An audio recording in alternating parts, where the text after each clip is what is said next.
And now, following last month's radio game, here's Barry Took with all the answers.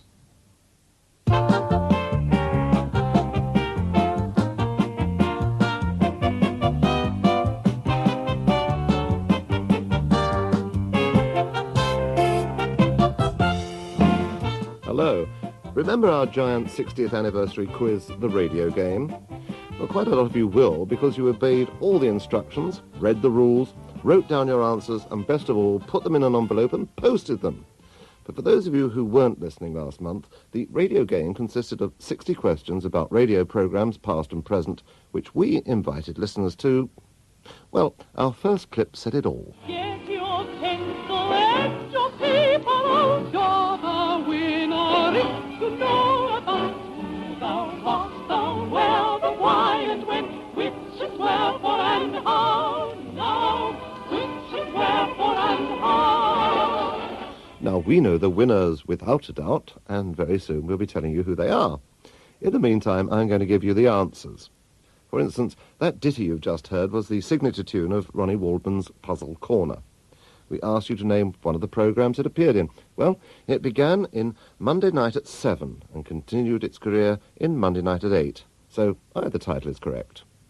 Another time check coming up. The time in Britain is 12 noon. In Germany it's 1 p.m. But at home and away, once again, it's time for two-way family favourites. Somebody thought that was Marjorie Anderson. Not bad. But in fact, it was Jean Metcalfe, the one that married Cliff Mitchellmore, you know.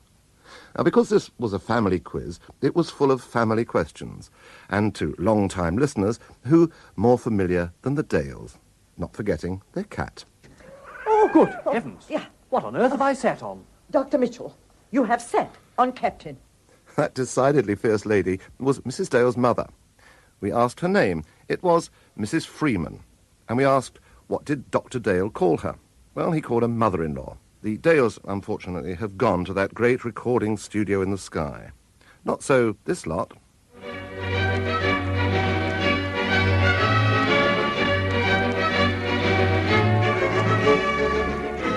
You've got it, of course, the Archers. Our question about them didn't seem to present many problems. What we asked was the name of Jack and Peggy's 3 children. And the answer is Tony, Jennifer, and Lillian.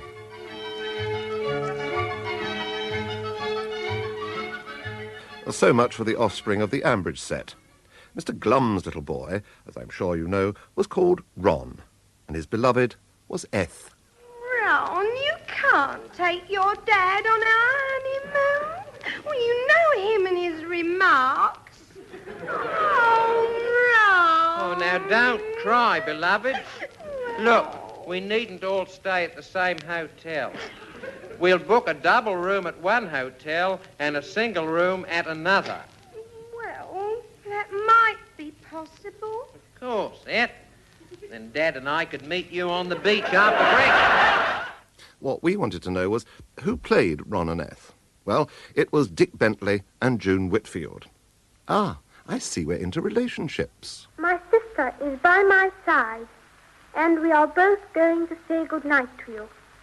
Come on, Margaret. Good night, children. Good night, and good luck to you all. If you didn't know who those two were, you ought to be ashamed of yourselves. But we didn't ask about that. We wanted to know how this gentleman you're going to hear now was related to them. Through one of the marvels of modern science, I am enabled this Christmas Day to speak to all my peoples throughout the empire. Well, that was King George V. So he was the grandfather of the Queen, then Princess Elizabeth and Princess Margaret. Not their father, George VI, as many of you thought. Hello, children everywhere.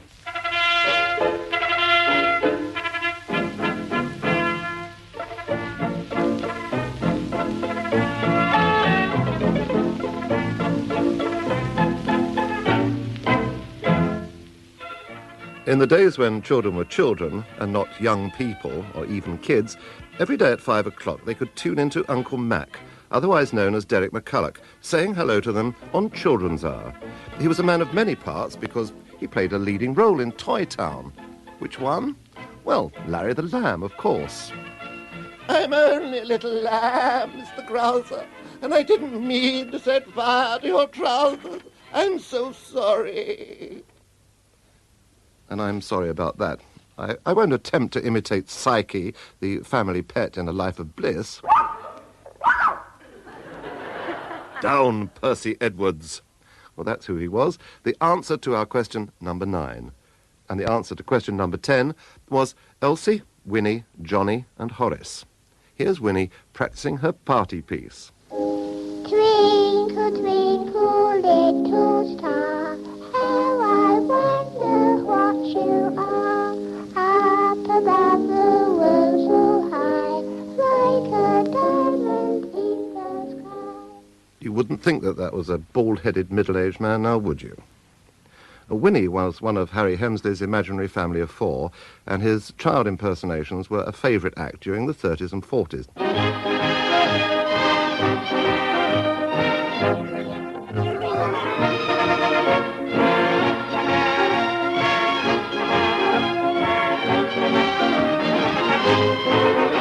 And the question here was, what was the name of this jaunty old number which introduced music hall?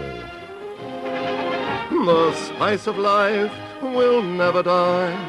So if your troubles are chronic, here's a wonderful tonic. Variety is the spice of life. The spice of life, what else? And the next question was from Hancock's Half Hour. Hancock's Half Hour. Hancock to control tower. Something strange is happening. There's a peculiar knocking sound on the windscreen. Seems to be coming from outside the plane. I'm slowing down to 1,800 miles an hour. We'll slide cockpit open to see what's wrong. Good evening. Playing Knock Knock with Hancock, Kenneth Williams. The answers to the ITMAR questions, well, Mrs. Mop was played by Dorothy Summers, and TTFN stood for Ta-ta for now. He's a bloke what shaves off gooseberries with a penknife. He's a gooseberry shaver off. See what I mean? He holds them in his left hand and he shaves them with his right hand. Until, like grapes, they're nice and smooth and clean. But now and then his hand is rather shaky. Then he bricks them and the juice goes in his eye. Still, all the time there's gooseberries, there'll be shavers off at gooseberries. And he don't know why he does it, nor do I. Hey? Who was that? Jack Warner, later even better known as Dixon of Dock Green, broadcasting there as the comical Cockney private on duty at Garrison Theatre in 1940. The war, of course, threw up many broadcasters of note, some of whom continued to be heard regularly long after it was all over, and others who were heard seldom, if ever, again. Among those was Quentin Reynolds, who made his mark with these words. My dear Mr. Schicklgruber. With which he opened one of the most famous of those talks called postscripts, which followed the 9 o'clock news on a Sunday evening. Dear Mr. Schicklgruber, as you may remember, was the not-so-dear Adolf Hitler. In the radio game, we also gave you part of another famous postscript. The speaker there was the writer J.B. Priestley. Question number 18 skipped 42 years and brought you our man in the Falklands, Robert Fox. But by questions 19 and 20, we were back in World War II. Two commentators sounding not so much like themselves as like each other. A military policeman stepped out from the hedge and stopped you. Not wise to go any further. There's a couple of jerry tanks down in that wood on the left. You've arrived. This is the front. And now Mr. Churchill stands on the balcony of the Ministry of Health. He's wearing his boiler suit, and he had the audacity, shall I say, to put on his head his famous black hat. Nobody can say that it goes with a boiler suit, but you heard what a cheer it raised from the crowd. The BBC man at the front was Frank Gillard, and the one at the victory celebrations was Richard Dimbleby. A moment now to consider the problems of quizmasters and contestants who just can't take a hint. What English international team played on the continent, and there wasn't a single solitary Englishman playing? Was it a Scots team? No, there wasn't a single British man playing. Not one single English man playing. Yes. No, England. In the end, he got it. After Harold Warrender, for that was he, the Navy's own quizmaster in the Double or Quits Cash quiz segment of Merry-Go-Round, had done everything but actually tell him the answer. But now, sport. We wanted to know who this was and what branch of sport he was covering. In, out. 1, out. 2, out. Well, it was John Snagg, giving the stroke at the Oxford and Cambridge boat race in 1933. And further back still, who's this? Mercer, the Huddersfield goalkeeper's caught the ball, but Roscamp rushes on. Roscamp has bundled Mercer and the ball at the net. It's a goal to Blackburn Rovers in well under a minute. Jove, what a sensational start. And Jove, what a sensational accent. It belonged to the BBC's first football commentator, George Allison. The scene now is Epsom, Derby Day, 1981. There's only one horse in it. You need a telescope to see the rest. They have a furlong to go, and Shergar is galloping them into the ground. 15 lengths at least. Shergar clear of his field. He's climbed this mountain. Shergar wins the Derby.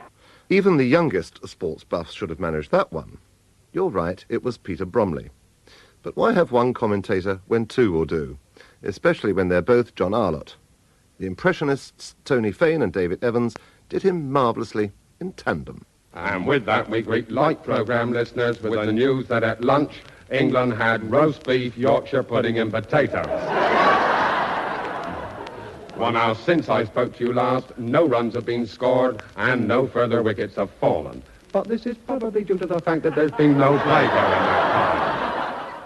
More impressions now from the weekending team. The time is the early 70s, and they're having a go at a series being broadcast during that period. What was it? Well, what's your problem, Dennis?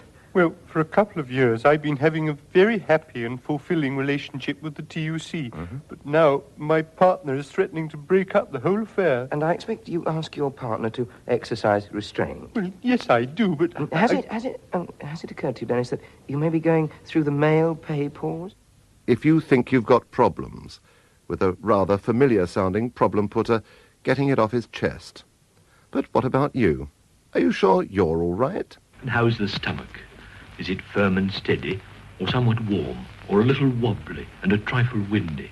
He was the only broadcaster who sounded more like someone doing an impression of him than the real thing.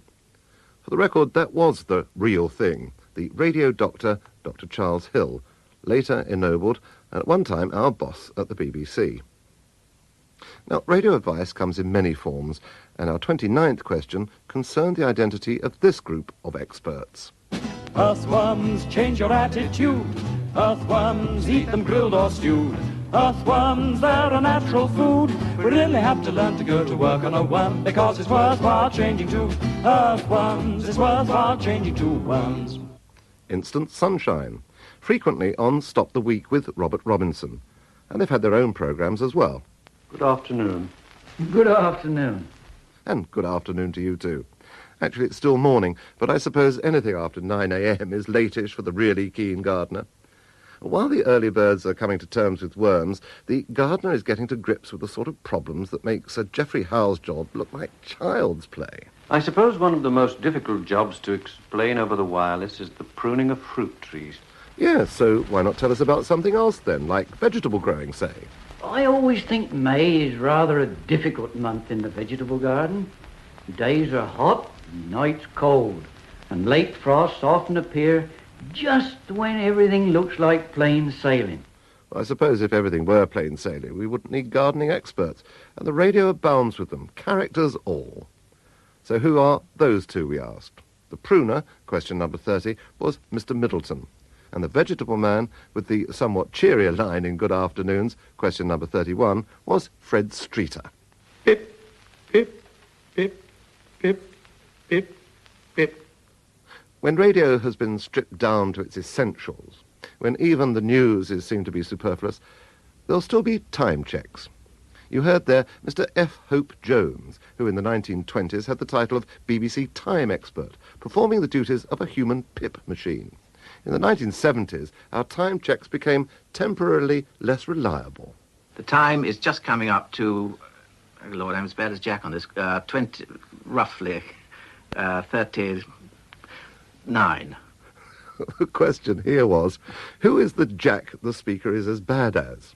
And the answer is Jack DeManio, the original presenter of the Today programme. And nearly everyone got that. And nearly everyone recognised this gentleman, heavily disguised though he is, by fractured French. Je suis convaincu que nous vivons un moment historique, comparable à celui d'il y a 20 ans.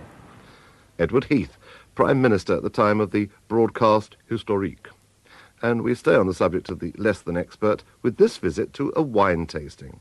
Who is the chap doing most of the talking? Oh, now, of course, it's an Australian champagne, isn't it? Clico Wallaby, 1963.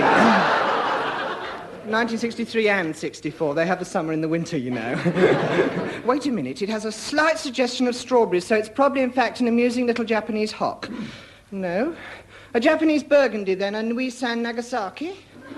No, of course not. It's a pint of bitter, isn't it? Half a bitter? Milk? Water? Coffee? No, Herbie, I'm sorry. It is, in fact, a plate of steak and chips. Tim Brooke Taylor in I'm Sorry, I'll Read That Again. The other one on the tape, I'm sure I hardly need tell you, is John Cleese. At one time, newsreaders were anonymous, but when war broke out, it was thought advisable that they should announce themselves, lest enemy agents took over the BBC without anyone noticing. The result was that they all became household names. Here is the Midnight News. And that was Alvar Lidell saying it. After the war, newsreaders again retreated into anonymity for a time. But nowadays, we all have the chance, once again, to put names to voices. In the US Open tennis, John McEnroe is out in straight sets and a bad temper. One of Radio 4's regular newsreaders. No, it's not Angela Rippon, as someone suggested. It's Pauline Bushnell. And giving the weather forecast, the first after nearly 6 years of war, here is Stuart Hibbard. There's also news today of a long-lost friend, the Large Depression. And now for another weather forecast. Winds like a variable. Oh, really? Yeah. Wind like a variable. I'm practicing, you know.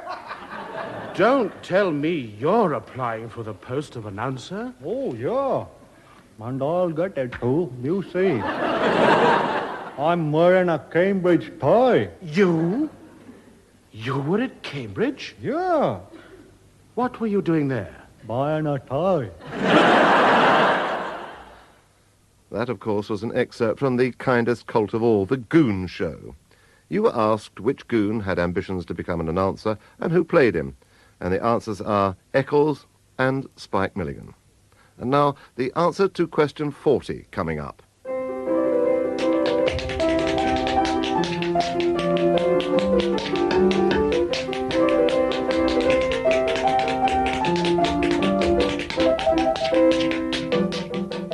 We wanted to know the name of Richard Baker's Monday Chat Show, which one week included this demonstration of tap dancing to the tune of Early One Morning in the manner of Mozart. Marvellous. Well, so it is, but its name is Start the Week. Tomorrow at 6:35 a.m. we become Radio 4, and we expect to live happily ever afterwards. Here's hoping, kid. Well, that was part of David Dunhill's farewell to the Home Service, when it, the light programme, and the third, changed overnight into radios 1, 2, 3 and 4 in 1967. And this is one of the things it brought with it. Music at morning time, music at night time, and music whenever you feel it's the right time to switch on and groove to the sounds that will let you know that you are happy that you own a radio, and you can tune to the station that gives you a plentiful portion of powerful pop and is ready to serve you the music non-stop. Kenny Everett singing the first Radio 1 jingle. In the old days, of course, in the old days, disc jockeys were bigger and sort of squarer.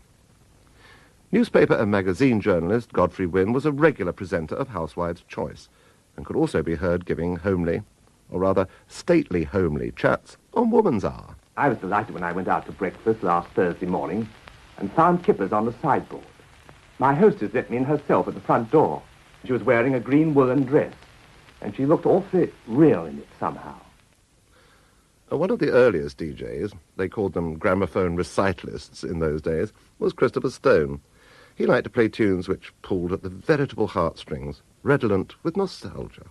Songs, for instance, that we've heard so often, sung by our friends or by professional artists or played by bands or broadcast, do they still come to your mind with a fragrance of memory? If I say I love you, I want you to know it's not just because there's moonlight, although moonlight becomes you so. That voice, now more regularly employed in chatting to Mrs. Thatcher, belongs to Jimmy Young. I wonder if he sings to her.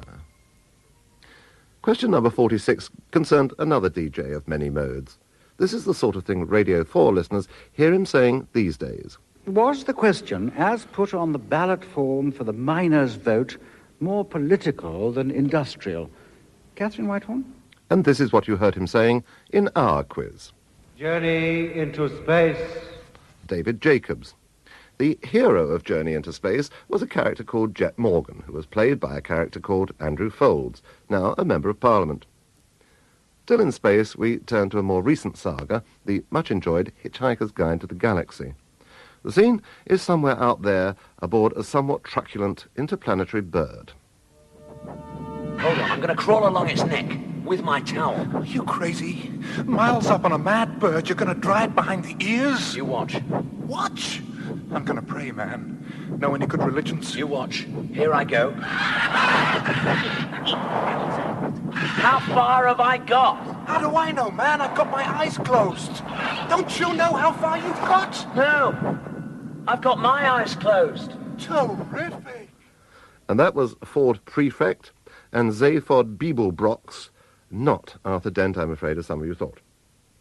Back on terra firma, Hamlet, and three of the famous actors who have played the part on radio, helping each other out on a soliloquy. To be or not to be, that is the question. Whether it is nobler in the mind to suffer the slings and arrows of outrageous fortune, or to take arms against a sea of troubles, and by opposing, end them. Most of you found the first two easy. They were Ralph Richardson and John Gielgud. The third was, I admit it, difficult, in spite of the huge hint I dropped about him being famous as a Hollywood Romeo. That led one entrant to suggest Errol Flynn. Not that sort of Romeo, dear. Well, I may as well tell you, it was Leslie Howard. Undermilk Wood now, and another very famous voice. To begin at the beginning. And that was Richard Burton, opening one of radio drama's most celebrated productions.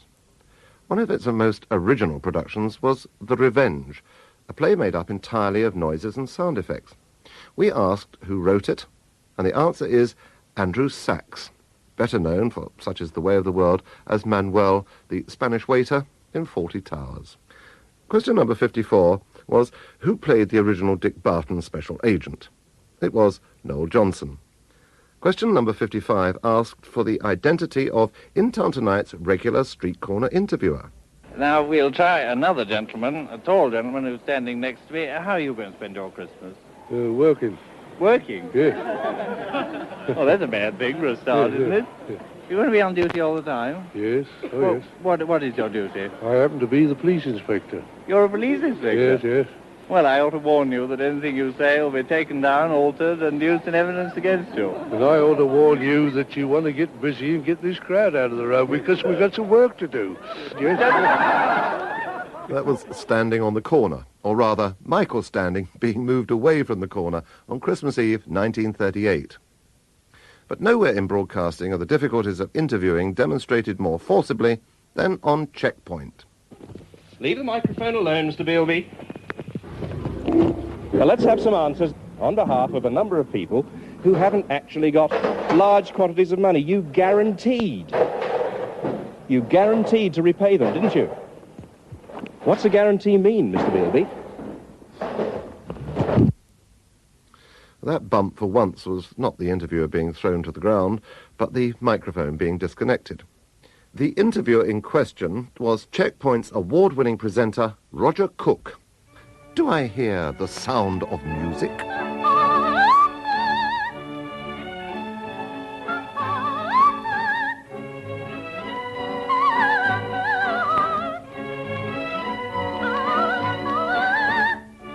Hardly recognisable on that recording from Educating Archie in 1950, Julie Andrews.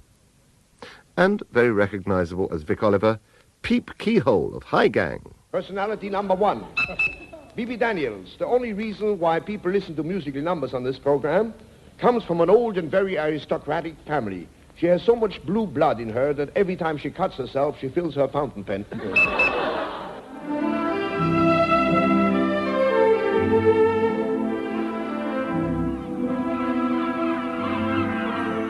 Ah, Desert Island Discs, Roy Plumley's golden oldie. But every now and then, someone strays into the studio who doesn't seem to know the rules. Build a hut? You must be out of your mind. I can't even build a box, anything. Can you build a hut? No. Then why do you expect me to build a hut? A lot of people thought that was Richard Tauber. A considerable number plumped for Willy Boskowski, a few for Lord Weidenfeld, and one for Jung, the psychiatrist. It was, in fact, Otto Preminger, the film producer, who dropped in on Desert Island Discs in January 1980. Our last question was on Have a Go. Who, I asked, was the pianist? On the excerpt we played, it was Violet Carson, Ina Sharples of Coronation Street. But as Harry Hudson also did it at one time, either name won a point. Well, many of you did have a go, and a winning family duly emerged from all the entries. Before I tell you who they are, here are the names of the 10 runners-up, who each receive an LP.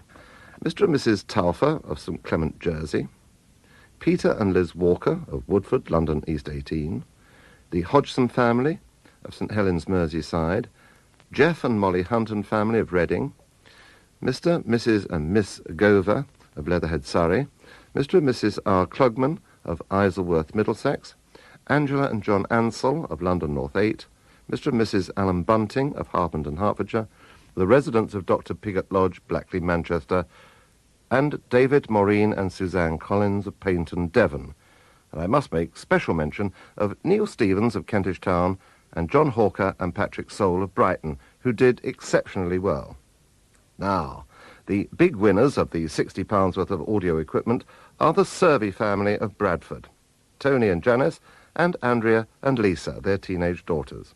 Tony and Andrea came down from Bradford last Wednesday and had lunch with us at Broadcasting House. And I asked how they'd enjoyed the quiz.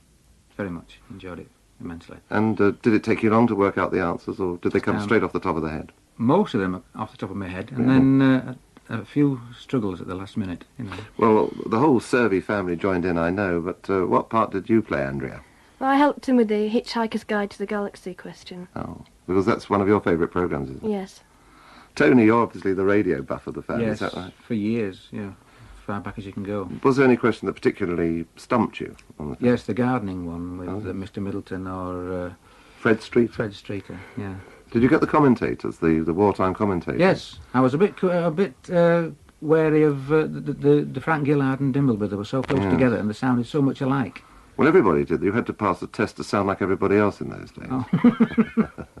Now, you've won 60 quid's worth of audio equipment. What are you actually going to buy? Probably a stereo radio. You know, I enjoy my listening.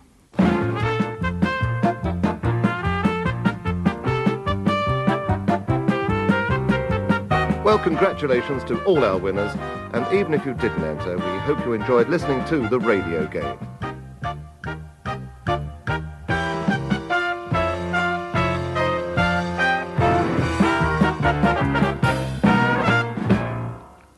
That was Barry Took giving you all the answers to the radio game. Research was by Dennis Gifford, and the producers were Sally Thompson and Sharon Banoff.